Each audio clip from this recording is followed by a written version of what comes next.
Olá, galerinha do sétimo ano, tudo bem com vocês?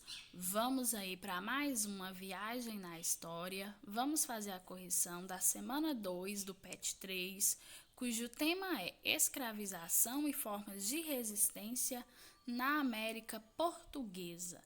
Galera, quando a gente fala de escravização e de resistência, nós temos logo que perceber que haviam várias formas de resistência, né?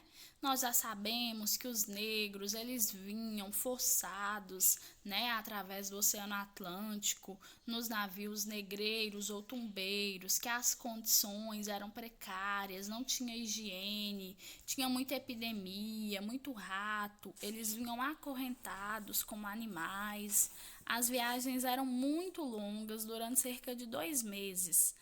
E já, por exemplo, dentro do navio, tinha uma forma de resistência que, na verdade, era uma doença chamada de banzo, que era uma depressão profunda, né, que deixava o negro muito apático e levava ele, inclusive, à morte. E quando morria, nós sabemos que esses negros, eles eram jogados, né, os corpos eram jogados ao mar.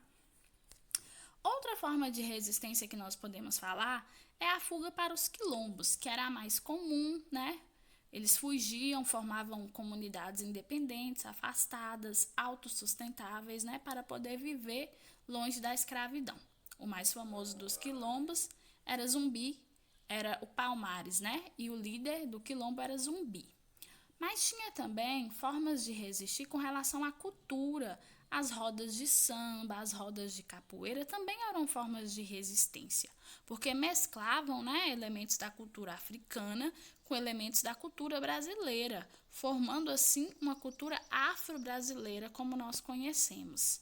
E falando de sincretismo, né, tinha uma forma de resistir através da Umbanda, na qual os negros pegavam os orixás do candomblé e davam nomes de santos católicos para despistar aí, né, os brancos que proibiam a prática do candomblé. Isso aí formou uma nova religião que hoje é chamada de Umbanda.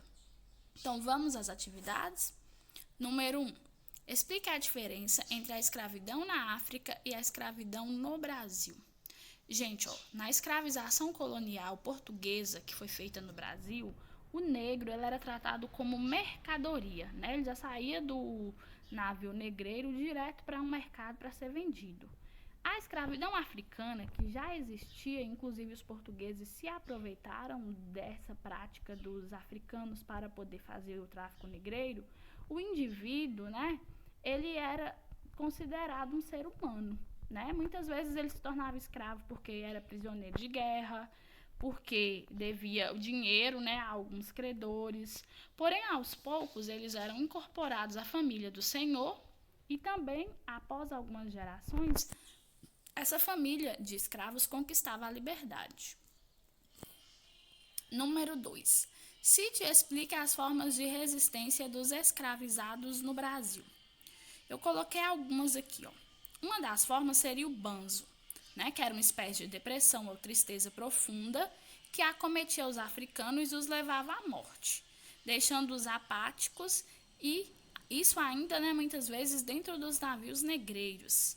Outra forma de resistência seria a fuga para os quilombos.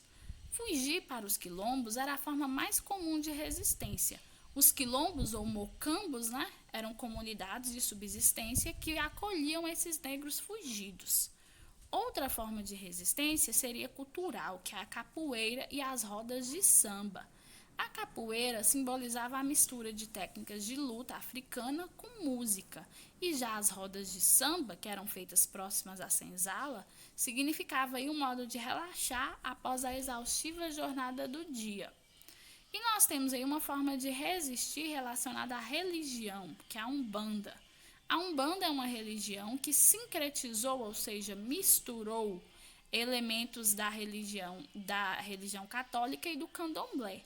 O que é isso? Os orixás do candomblé recebiam nomes de santos católicos.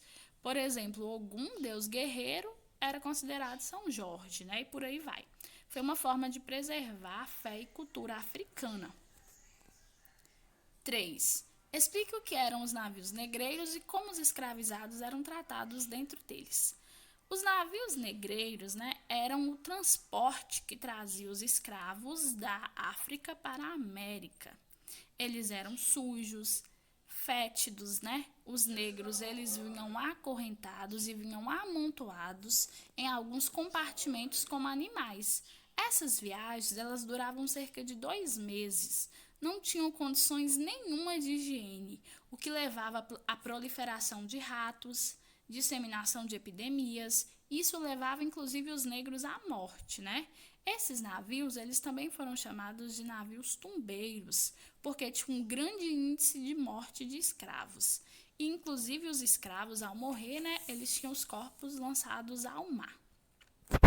Galerinha, espero que vocês tenham aprendido bastante. Fechamos aí a nossa semana 2 do PET 3. Assistam, corrijam, enviem as fotos das atividades. Um forte abraço e até a próxima!